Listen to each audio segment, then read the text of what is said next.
క్షీరసాగర మథనం దేవతలు అసురులు అమృత కథ. పూర్వకాలంలో దేవతలు మరియు అసురులు లోక పరిపాలన కోసం ఎల్లప్పుడూ పోరాడుతూ ఉండేవారు. ఒక సమయంలో దేవతలు తమ శక్తిని కోల్పోయారు. వారి తేజస్సు, ఆయుష్షు, బలం అన్నీ క్షీణించాయి. దానికి కారణం ఒక శాపం వల్ల దేవతలు అమృత శక్తిని కోల్పోవడం.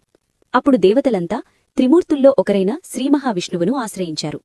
విష్ణువు దేవతలకు ఇలా ఉపదేశించాడు: అమృతం కావాలంటే క్షీరసాగరాన్ని మథనం చెయ్యాలి.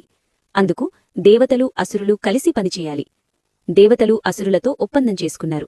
అమృతం వచ్చిన తర్వాత పంచుకుందామని మాట ఇచ్చారు. మందర పర్వతం, వాసుకినాగుడు. మథనం కోసం మందర పర్వతాన్ని మథన దండగా, వాసుకినాగుడిని తాడుగా ఉపయోగించారు. కాని మందర పర్వతం సముద్రంలో మునిగిపోతుండటంతో విష్ణువు కూర్మావతారంగా, అంటే తాబేలు రూపంలో ఆ పర్వతాన్ని తన వీపుపై నిలిపాడు. అలా మొదలైంది క్షీరసాగర మథనం. మొదట వచ్చినవి